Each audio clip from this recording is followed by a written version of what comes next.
नमस्कार, देश का मुद्दा कार्यक्रम में आपका स्वागत है। मैं परीक्षित शर्मा रोज की तरह आज भी आपके सामने एक खास मुद्दे को लेकर प्रस्तुत हूँ और आज एक बहुत खास मुद्दा है और बहुत जरूरी भी है कि क्या देश में जो कोरोना वायरस की रफ्तार है वो इसी तरीके से बढ़ती चली जाएगी?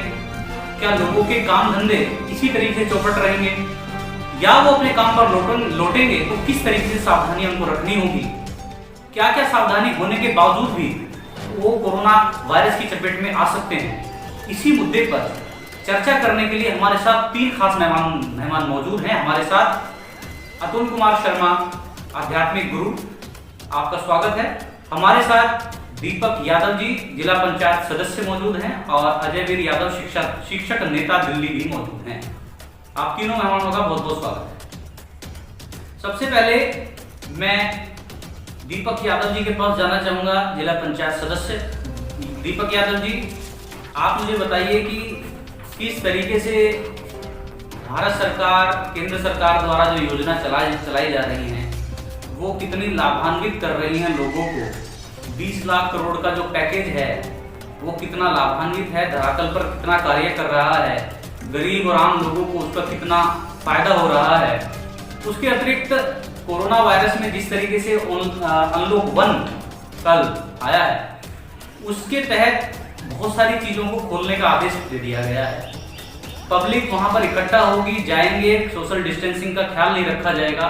तो जिस समय 250 मामले थे उस समय ये लॉकडाउन था और इस समय आज 2 लाख के लगभग पहुंचने वाले हैं, तो आज लॉकडाउन खत्म कर दिया गया है। क्या कहना है आपका? मेरा कहना ये है जी, जो 1 लाख करोड़ 20 जो इन्होंने पैकेज दिया है वो एक ढकोसला है जी। पैकेज क्या होता है? पैकेज आप यूएसए में देखिए, वहाँ प्रति आदमी को 90,000 रुपए मिले हैं। यहाँ हमारी वित्त मंत्री को 5 बार प्रेस कॉन्फ्रेंस करनी पड़ी कि ये यहाँ आएंगे, वहाँ जाएंगे, यहाँ आएंगे। किसी को समझ में नहीं आया ये पैसा किसको आएगा, किसको मिलेगा, क्यों होगा। ये सिर्फ एक झूठे वादे हैं। जैसे मोदी जी ने पहले बोला कि 15 लाख मिलेंगे सरकार बनते ही, किसी को एक पैसा नहीं मिलना है। इसमें जो मेरा अनुमान है तकरीबन 50 करोड़ लोग बेरोजगार और गरीबी रेखा से नीचे चले जाएंगे। जो इन्होंने लॉकडाउन की बात है, अगर ये लॉकडाउन को पहले कर देते तो ये इतनी लोग फैलते नहीं। इनके पास कोई साधन थे नहीं, ना वेंटिलेटर थे, ना मास्क थे, ना किट थी। इन्होंने सिर्फ शिवराज सरकार को शपथ दिलाने के चक्कर में ये संसद चलाया, इससे और महामारी पहुंची। नहीं। ये बिल्कुल 100% इसमें बीजेपी फेलियर है। नहीं, वो तो फेलियर है, लेकिन मेरा प्रश्न ये भी है दीपक यादव जी, जिस तरीके से अनलॉक 1 आया है, अनलॉक 1 के आने के बाद में लोगों का घरों से निकलना चालू है, लेकिन जिस समय भारत के अंदर 250 केस थे केवल, उस समय पूरे भारत को लॉकडाउन कर दिया गया था, सब लोग अपने घर के अंदर बंद थे। आज 2 लाख के पास आंकड़ा है, तो क्या हमारे पास कोई ऐसी औषधि आ गई है कि हम 2 लाख के बाद भी बाहर निकल जाएं तो बीमारी नहीं फैलेगी, लोगों की मौतें नहीं होंगी? तो इसके विषय में आपका क्या कहना है? मेरा कहना ये है इसके बारे में कि हमारे पास पर्याप्त ना तो बेड है, ना मास्क है, ना किट है, ना टेस्टिंग किट है। इसका समाधान लॉकडाउन नहीं है, इसका समाधान है टेस्टिंग। जितनी ज़्यादा टेस्टिंग होगी पता पड़ेगा कि हाँ हमारे टेस्टिंग तो अभी भी नहीं हो पा रही है। कोरोना है या नहीं। टेस्टिंग तो आज भी नहीं हो पा रही है जितनी होनी चाहिए, तो कैसे होगी टेस्टिंग? तो आज भी जिस चाइना ने ये कोरोना फैलाया उसी पे हम आधारित हैं। वैसे कहते हैं कि हमारा आत्मनिर्भर बनिए, तो हम आत्मनिर्भर कैसे बनेंगे? आपकी आवाज में थोड़ी ब्रेकिंग आ रही है, आप थोड़ा माइक अपना लगा के बात करिए जी। वो कहते हैं कि आत्मनिर्भर बनिए, तो आत्मनिर्भर कैसे बनेंगे जब हमारे पास कोरोना किट ही नहीं है? जी ठीक है, चलिए मैं आपकी बात से सहमत हूँ। मैं अभी जाऊँगा अजय वीर यादव जी के पास। अजय वीर यादव जी, आप शिक्षक नेता हैं दिल्ली में और कोरोना वायरस से बहुत सारी समस्याएं शिक्षकों के ऊपर भी आई हैं। कहीं ना कहीं वो शिक्षक जो प्राइवेट स्कूल में पढ़ाते हैं उनकी नौकरी पे खतरा है, उनको सैलरी समय पर नहीं दी जा रही है। तो क्या मानना है आपका कि यदि इस तरीके से चलता रहा कोरोना वायरस का तो किस तरीके से देश की व्यवस्था गड़बड़ा जाएगी ऐसे? तो देखिए, मैं सबसे पहले तो ये कहना चाहूँगा कि इस कोरोना के दौर में जो देश संभालने की बारी आई तो शिक्षकों ने बढ़ चढ़ के हिस्सा लिया। आपने अगर न्यूज़ पे देखते रहे होंगे, सबसे बड़ा मुकाबला दिल्ली के शिक्षकों ने लिया। और मैं थोड़ा जानकारी के लिए बता दूं आपको कि दिल्ली में जो गवर्नमेंट स्कूल हैं और जो हमारी गवर्नमेंट स्कूल टीचर एसोसिएशन, इसको GSTA बोलते हैं, ये दिल्ली में सबसे बड़ी है। 60,000 के लगभग हमारे इसमें सदस्य हैं। और दिल्ली में सबसे बड़ा विभाग है तो कोई शिक्षा विभाग है, जिसके नाम पर दिल्ली सरकार बार बार दोबारा सत्ता में भी आई, इसी का ढोल बजाते हुए कि हमने शिक्षा में बड़ी प्रगति उन्नति की, इसी के द्वारा दोबारा सत्ता में भी आई। ऐसे समय में हमने देश हित में अपना जो योगदान था वो एक तरह से सर्वोपरि रहा इस बार हमारा, और सबसे ज्यादा हमने दिया। मैं आपको बताना चाहूंगा कि जब से लॉकडाउन स्टार्ट हुआ तो हमारे साथियों ने क्वारंटाइन होम, जहां जिनको उनको ट्रेनिंग नहीं थी कोई भी, उनमें ड्यूटी दी। शेल्टर होम्स, जिनको आज प्रवासी बता रहे हैं, इन प्रवासियों की 2 माह हमने सेवा की अपने विद्यालयों में रोककर मेहमानों की तरह, जो अपना एक बड़ा फर्ज निभाया हमने इसमें। इसी के साथ साथ हॉट स्पॉट्स पे हमने ड्यूटियां दी, फूड डिस्ट्रीब्यूशन सेंटर पे ड्यूटी दी, राशन डिस्ट्रीब्यूशन सेंटर पे दी। आजकल तो अब तो थोड़ा सा दिल्ली सरकार हमारी प्रतिष्ठा से भी खेल रही है। एयरपोर्ट पे और जहां अभी जो सील्ड एरिया हैं, जो जहां पे ज्यादा इसका जो मतलब जहां अभी ज्यादा केसेज आ रहे हैं, जिनको सील कर रहे हैं जिन एरिया को, वहां पे भी हमारी ड्यूटी लगाई जा रही है। तो मैं ये कहना चाहूंगा, सबसे पहले साधुवाद दूंगा बड़े शिक्षक समाज को कि उन्होंने देश हित में, देश की जनता की सुरक्षा के लिए बढ़ चढ़ के अपना योगदान दिया। हर जगह अपनी जान की बाजी लगाकर अपना कार्य किया और कर रहे हैं। जान की बाजी तो लगा रहे हैं, लेकिन सरकार का जो कर्तव्य बनता है हर व्यक्ति का, जो कोरोना, मैं उसी के बाद उसी बात पे आया, उनका ख्याल नहीं रखा जा रहा है, उनको कोरोना हो रहा है, उनकी चेकिंग नहीं हो रहा है। मैं उसी बात पे पहले मैंने आपको भी संज्ञान के लिए, क्योंकि पहली बार हम और आप जुड़ रहे हैं, उसको भूमिका को मैंने आपके सामने रखा। तो मेरा कहना यह है, उसके बावजूद जो हमने जिन परिस्थितियों में काम किया, उन परिस्थितियों का नंबर आता है। एक 5 रुपए का मास्क भी हमें नहीं दिया गया, और सैनिटाइजर, ये तो बड़ी बड़ी बातें हैं, बहुत दूर दूर की बातें हैं। लेकिन उसके बावजूद भी हमने, क्योंकि देश हित जो बात कर रहे हैं ना हम, अगर मान लीजिए देश के प्रधानमंत्री आकर और हमारे से कुछ उम्मीद रखते हैं, और खैर जैसे भी रहा, एक बार ताली थाली भी बजवाई, दिए भी जलवाए हमारे लिए, फूल भी बरसवाए, तो उससे हमने सोचा कि देश पे आपदा है, तो देश में जो अगर शिक्षक अच्छे काम नहीं करेगा तो फिर कौन करेगा। हमने समाज में एक संदेश देने के लिए अपना जो कर्तव्य था वो भली भांति निभाया, और उस पर अपनी जान की बाजी ही मैं कहूंगा। एक 10 रुपए का मास्क हमने भी खरीद लिया है ना, जहां क्वारंटाइन सेंटर्स में जहां PPE किट की बहुत ज्यादा आवश्यकता थी, वो हमें नहीं मिल पाई। और जिन भी हालातों में काम किया, आज उसकी आलोचना हम दिल्ली सरकार की, दिल्ली के किसी पोर्टल पर रखेंगे, किसी बार बार रखते आए हैं, हर रोज ही प्रिंट मीडिया और जो इलेक्ट्रॉनिक मीडिया पर हम अपनी बातें रखते हैं। लेकिन अब आपके जो आपका जो उद्देश्य है आज मीटिंग का, हमारे साथ जो आप पैनल में हमारा नाम लिया, तो मैं यही कहूंगा कि जो केंद्र सरकार को शिक्षा पे अपने बजट को बढ़ाना चाहिए। अब इस कोरोना महामारी से एक है ना संदेश गया है कि हमें अगर शिक्षित होंगे तो आज क्या पता हम भी इसकी वैक्सीन बनाने के लिए सबसे आगे होते, है ना, हम दूसरों की तरफ ना देखते। तो जो ग्रामीण स्तर पर, जो हर जगह हमारे पिछड़े क्षेत्रों में शिक्षा का विस्तार होना चाहिए। अभी तक सरकार ने चलो ये जैसी भी सरकार दिल्ली में है, इससे कम से कम एक सीख ले लेनी चाहिए कि शिक्षा के बजट में अमूलचूल परिवर्तन करना चाहिए। जो 20 लाख करोड़ की बातें आप कह रहे हैं, इसमें से एक भारी भरकम बजट जो है वो शिक्षा के उत्थान में लगाना चाहिए सरकार को। एक तो मेरा ये सुझाव है। मैं अभी अतुल कुमार शर्मा, आध्यात्मिक गुरु हैं। अतुल कुमार शर्मा जी, मुझे ये बताइए कि जिस तरीके से कोरोना वायरस की बढ़ती रफ्तार है, आम आदमी को जो अपने घर से बाहर निकल रहा है, किस तरीके से ख्याल रखना चाहिए, आध्यात्मिकता में किस तरीके से उसको अपने आप को परिवर्तित करना चाहिए, समय का सदुपयोग करना चाहिए, सरकार द्वारा निर्देशों का किस प्रकार पालन करना चाहिए? जी, सबसे पहले मैं धन्यवाद करना चाहूँगा, मुझे यहाँ बुलाया गया तो मैं सभी का धन्यवाद करना चाहूँगा, और आपके न्यूज़ चैनल का बहुत बहुत धन्यवाद करना चाहूँगा। आज बहुत अच्छा टॉपिक मुझे लगा कि कोरोना चल रहा है, कोरोना महामारी है। ये महामारी जहाँ तक मैं समझता हूँ कि महामारी तो है, परंतु ये ऐसा होता है कि एक आध्यात्मिक दृष्टि से ये महामारी हर 100 साल बाद ये महामारी भर के आती है। ये आज की ही कोई नहीं है। हम लोग इतने बेकार हो चुके हैं पिछले, क्या हम लोगों का क्या रुतबा रहेगा, क्या हम लोग क्या करते आए हैं। लेकिन ये महामारी से निपटने के लिए हमारी जो केंद्र सरकार है, हमारी मोदी सरकार है, वो इतना अच्छा कार्य कर रही है। कैसे कार्य कर रही है? अजय वीर यादव जी ने तो बताया कि उनको मास्क भी उपलब्ध नहीं कराए गए, तो आप कैसे कह रहे हैं कि अच्छा कार्य कर रही है? जी आप बिल्कुल बिल्कुल एकदम उचित हैं। मैं समझ सकता हूँ, आप बिल्कुल सही कह रहे हैं परीक्षित जी। परंतु आप ये देख करके चलिए, आप अभी मैं जिला पंचायत सदस्य जो है उनकी बात सुन रहा था भाई साहब की, कि पहले ये जब अभी लॉकडाउन पहले था जब 250 थी उस समय कर दिया गया था, अब ये लॉकडाउन नहीं है, अब अनलॉक कर दिया गया, खोल दिया गया है।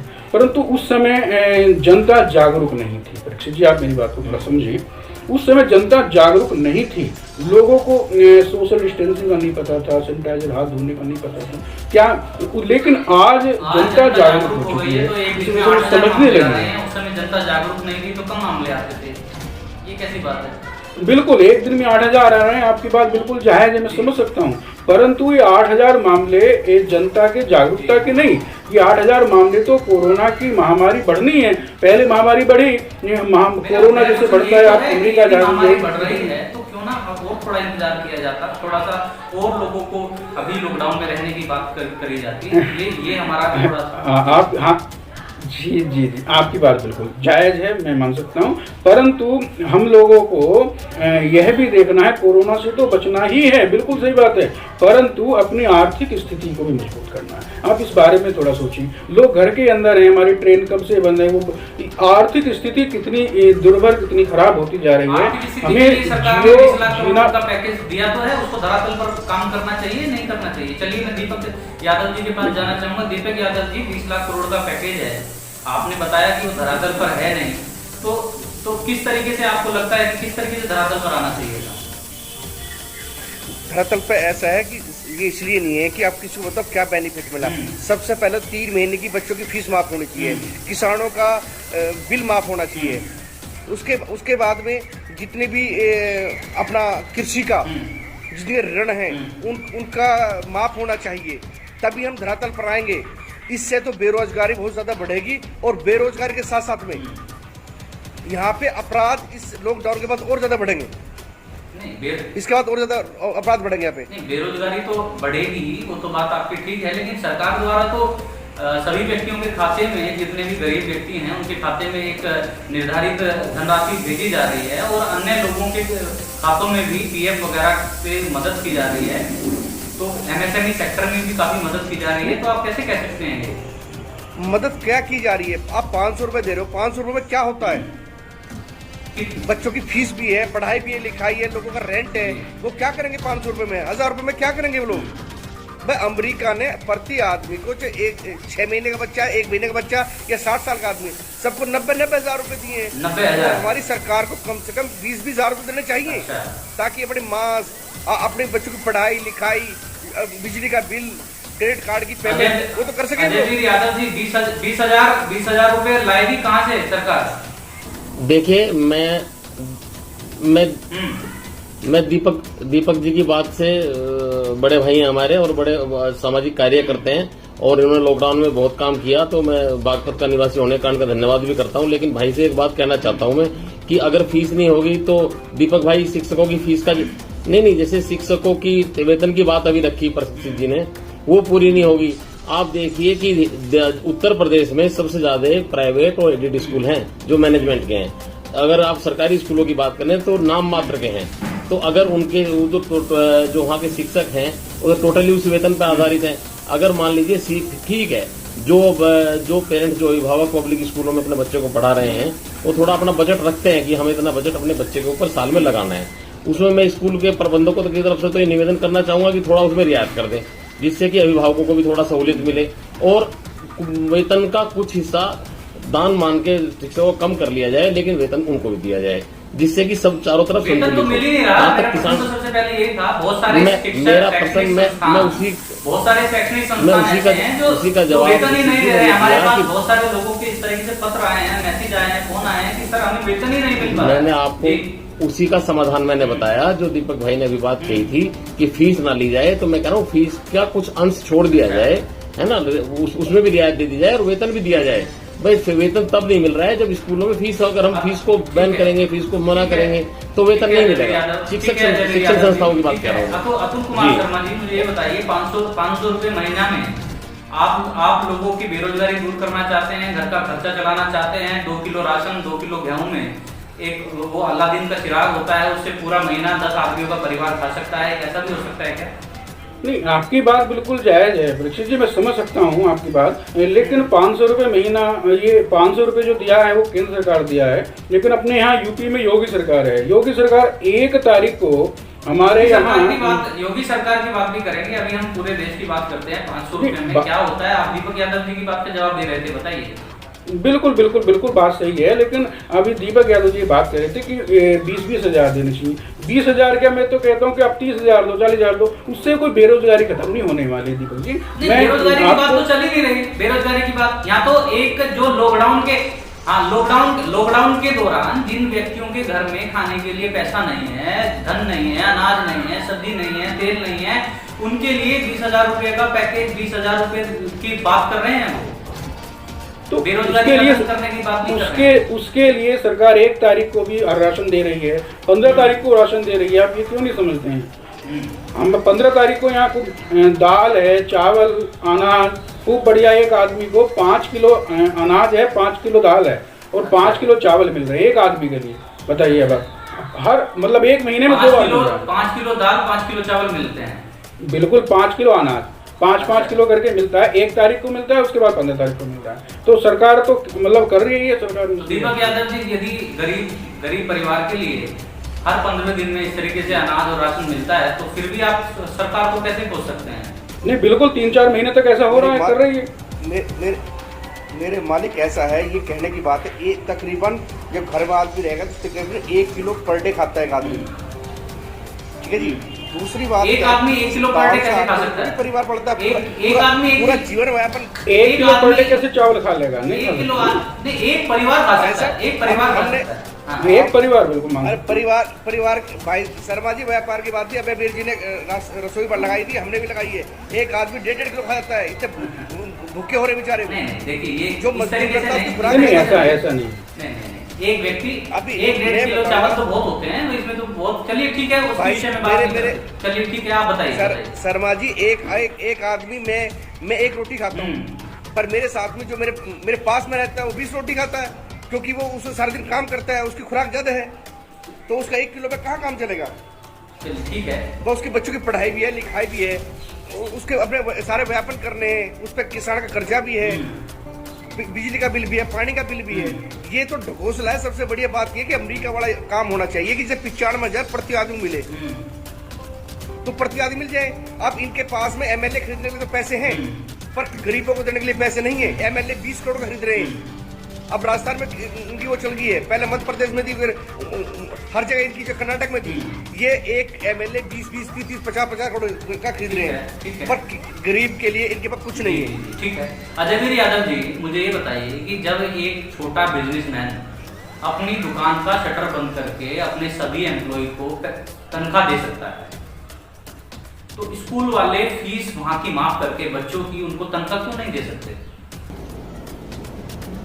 देखिए, वो तो अब मुझे यूपी का पता नहीं है, पूरी हिंदुस्तान की बात मैं कर नहीं सकता। मैं दिल्ली के उदाहरण आपके सामने पेश करना चाहूंगा।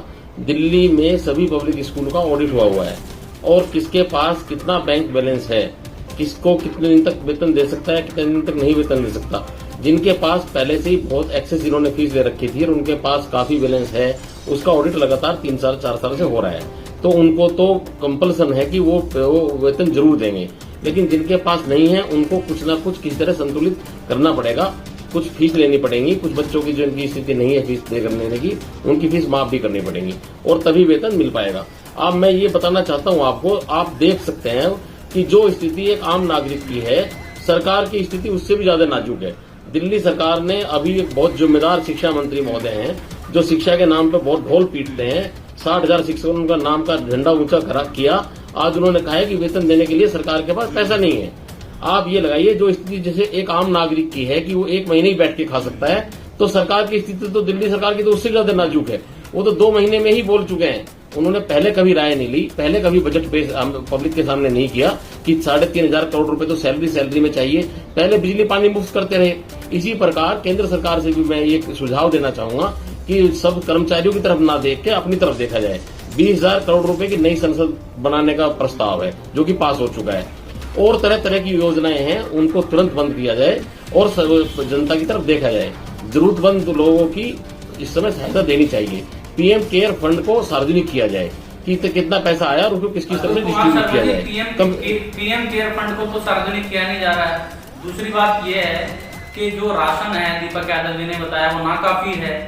ठीक है। तीसरी बात यह है कि आपने कहा है कि हम उन लोगों के खाते में पीएफ का पैसा भिजवाएंगे।